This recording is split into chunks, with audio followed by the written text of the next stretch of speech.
Are you walking a fine line with your employer? On this episode of Driven Too Far, we're talking about behaviors that could get you fired. Hello, I'm Andrew Winkler with Chief Carriers, and this is Driven Too Far, the truth about trucking, a podcast that helps over-the-road truck drivers balance career and family. Welcome back to Driven Too Far. I wanted to tell you a story today about a driver that he was actually a pretty darn good driver. Meaning he could get his loads from A to B. He did it relatively safely. He did it without incident, without cargo claims. So in that aspect, he did a really good job. So what led to his dismissal? Well, that's what we're going to cover today.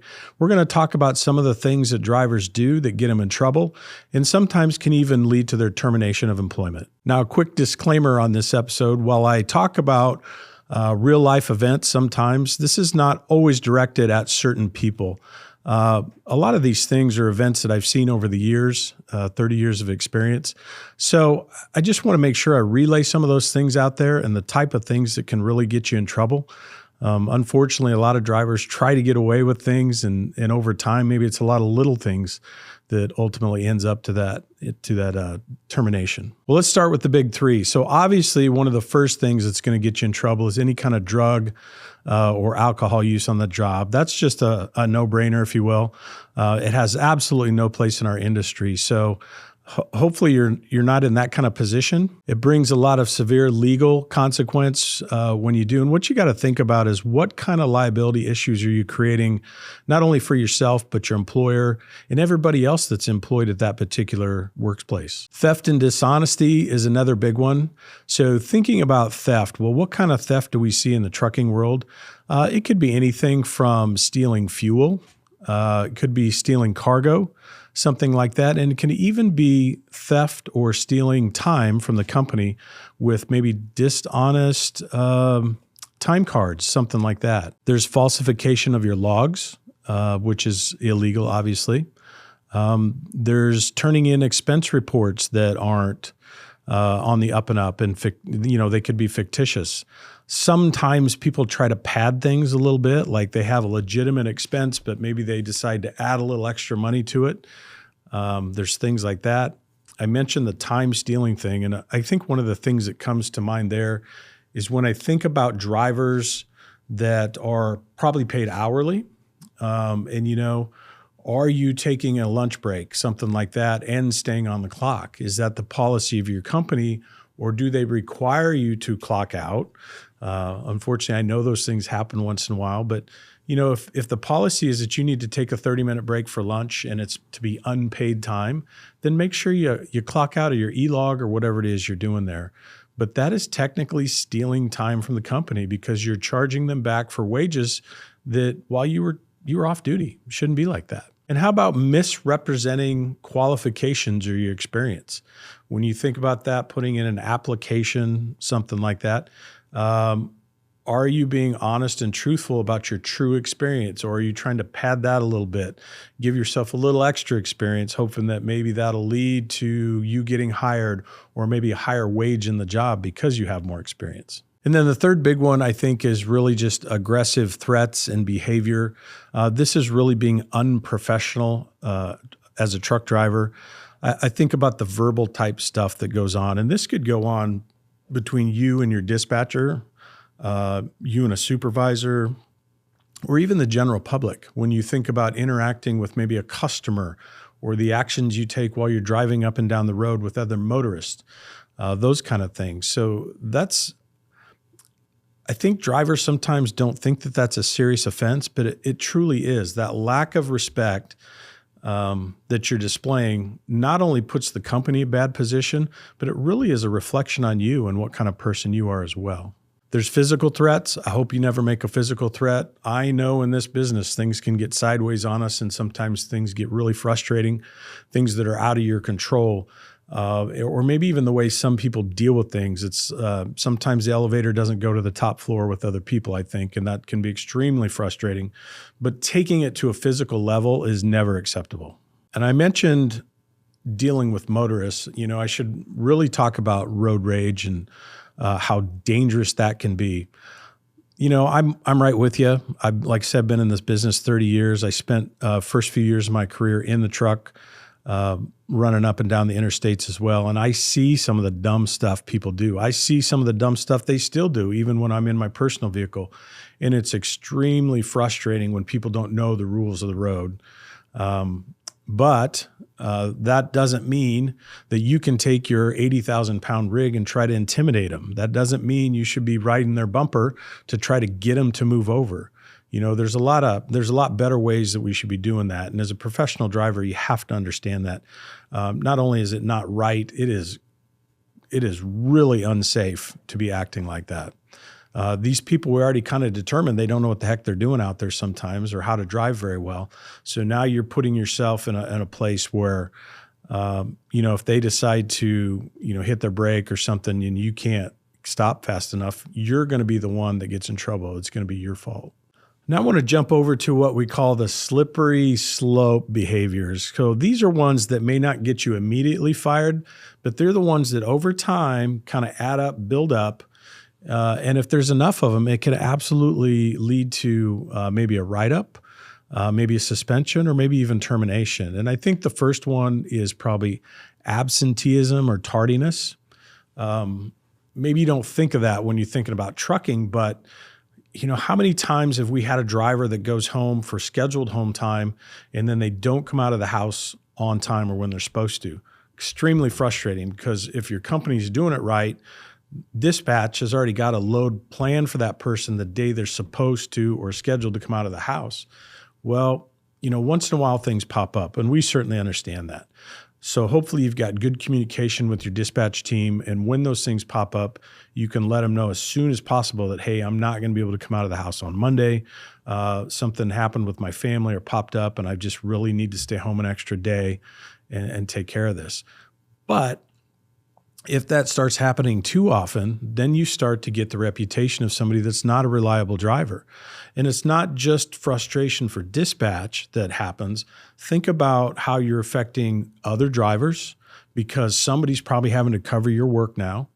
And then what's happening with the end customer? By you not showing up or not being able to come out of the house as scheduled, does that mean somebody's not getting their freight? Does that mean that somebody had people on a job site waiting for that freight to show up, and here it's not going to show up? So all of a sudden you've got a crew that's on site that a contractor's having to pay for, or maybe you've got you were delivering to a warehouse or something like that, and all of a sudden now they've got trucks that are waiting to make local deliveries, but they can't because your product didn't come in on time.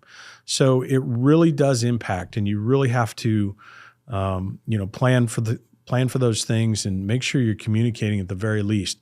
Give your company as much time to recover as they possibly can.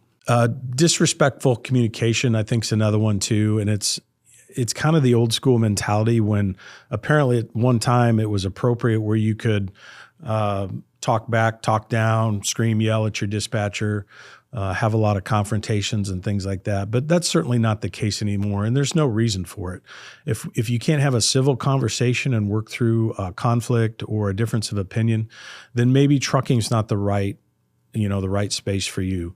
But we cannot disrespect each other, especially when you're supposed to be working as a team, right?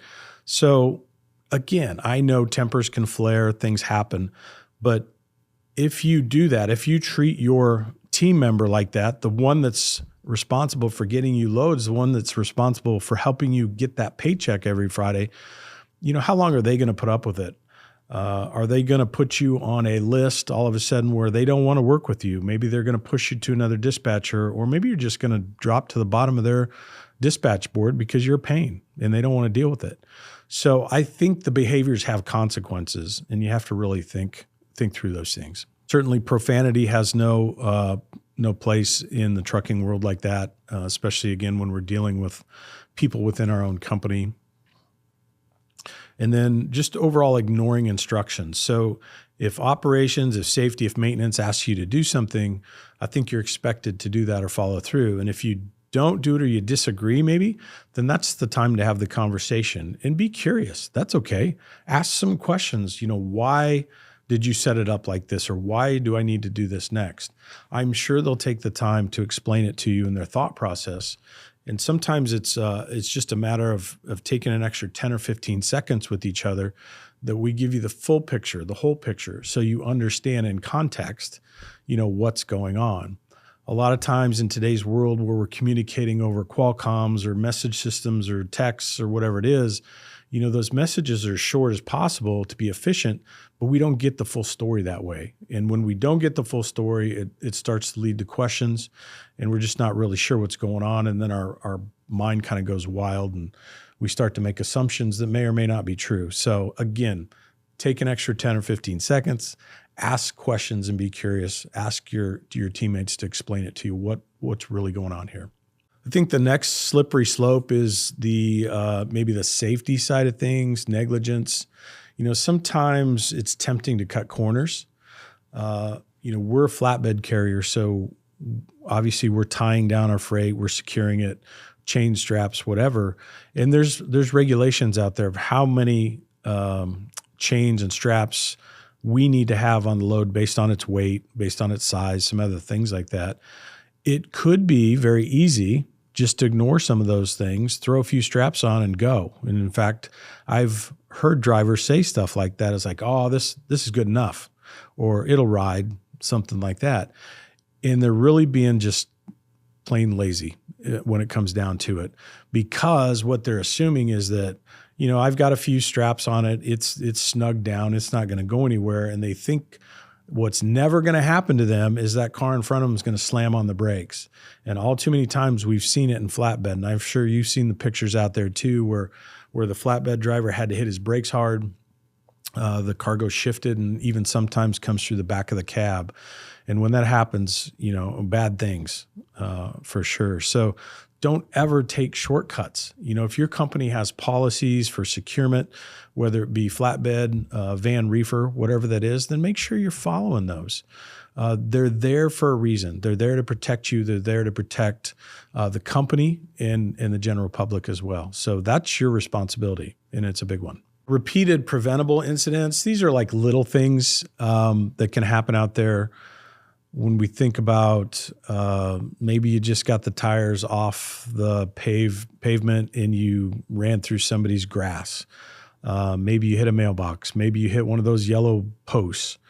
We always joke about them and call them yellow deer back in the shop because maybe the driver called in, said he hit an animal or had an animal strike or something like that, but then there's yellow paint on the vehicle somewhere. So it could be something like that.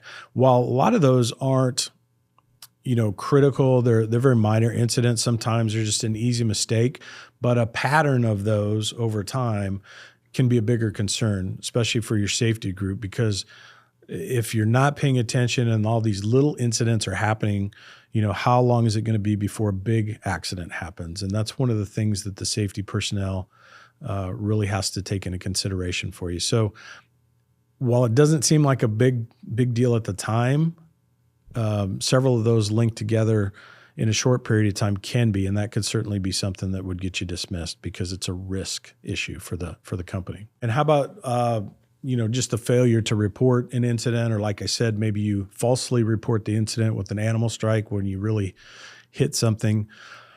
One of the probably where we get most damage in our trucks is in truck stops. And it's, somebody was backing in, somebody was pulling out and caught the corner of our hood, tore it off, et cetera, et cetera.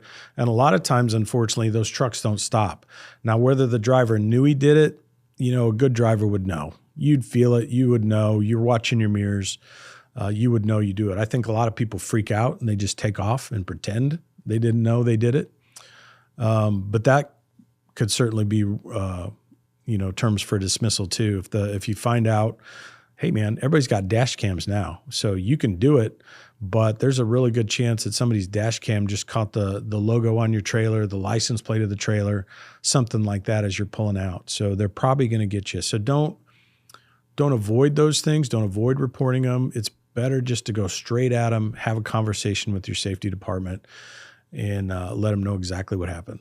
Poor customer service is another one. So this is probably, when I started off the episode, I talked about somebody that is no longer with us. They ultimately got let go. And what was the reason? Well, in this particular instance, it was a combination of things that happened over time that finally led to that termination. But poor customer service happened to be one of those, because I know there was an incident where they were maybe exchanged words with the shipper or receiver, and that certainly got back to us. That got back to us in the way that they called our office and said, listen, don't ever send this driver in here again. They are absolutely not welcome the way they behaved. And when, of course, we address those things with our drivers if it happens, hopefully not very often, but again, tempers can flare and fly, and things are frustrating. And sometimes as a driver, people are leaving you out of the loop and not telling you everything. So you get upset, you get wound up, right? But again, it's still no excuse to ever raise your voice, use profanity, use any kind of threatening mannerisms towards somebody, anything like that. That's not the professional we need you to be. So that can certainly happen out there. And I'll just tell you, the shippers are going to call in and turn you in, because the reality is there's plenty of options for trucking companies out there. They don't need you and they don't need your company anymore. They can find somebody else to replace you. So you can't act like that. Failure to deliver on time. I'm guessing your company probably tracks that. We certainly do too. We tie those metrics back to quarterly and annual reviews. But when there's a pattern there, it'll show up. And unfortunately, you're going to get a reputation in dispatch too, as somebody that can't get somewhere on time very often. And unfortunately, we put up with that probably more often than we should when we start to see drivers that act like that. I can think of a guy we had several years back, but he was kind of the standing, I don't want to call it a joke, but it was, everybody, as soon as you said his name in operations, they went to this place where, well, this is the guy that can't deliver on time. That was his reputation. We tried and coached and counseled this guy, and we did everything we could as far as making him check in. We had his driver manager checking on him more times throughout the day to make sure he was on track. And for whatever reason, as soon as everybody go home at night, I don't know what he did, if he stopped or what, but by the time he came in the next morning, he was off track. He wasn't where he needed to be to make a on-time delivery. So your group, your operations, or your company may tolerate that for a little bit. But again, that's one of those things, as other drivers become available through hiring and recruiting and things like that, you might find yourself on the list for replacement, because that's the company's reputation. When the salespeople go in and they talk to these customers, and believe me, they have to work really hard to get these customers, that's one of the things they're likely promising that customer is, hey, we provide great on-time service, and when we're going to be late, we'll contact you ahead of time. We're great communicators. So you may be destroying all that unknowingly by whatever your habits are that are making you late for delivery. So why does the professionalism matter? It goes beyond. It's about following expectations.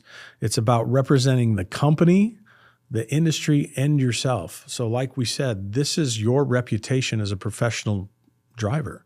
What do you want that to look like? And your actions better follow that. Any of these types of behavior, there's the serious ones we talked about, the drugs and the physical violence and things like that. Of course, accidents, not acceptable. But more often than not, it's the little ones that start to add up over time that get drivers released, and then they act like surprised, like, what's the big deal? It is a big deal. You're messing with everybody's reputation and hard work that everybody's tried to put together to make that company what it is. Here's a thought for you about social media posts. So, there's a lot of it out there too. And again, I've probably told you a zillion times, but one of the reasons we started this podcast was because I didn't feel like there was a good place for drivers, especially new drivers trying to get into the industry, to go out and find real answers to what's going on in trucking, what's happening behind the scenes. A lot of them would try to post something on not a job board, but maybe a group, trucking group, something like that. And they're really looking for honest feedback. And all they get is 99% of is a bunch of characters jumping in there, with sarcasm and putting them down and go home driver, you shouldn't be a driver, all this kind of negative context. And that's all they're trying to do is find real answers to understand the industry, understand how they can become better and start to build their own good reputation. So the message on social media is, again, like your mom told you, if you can't say something nice, don't say anything at all. Be helpful. Be that mentor out there. Help the next generation.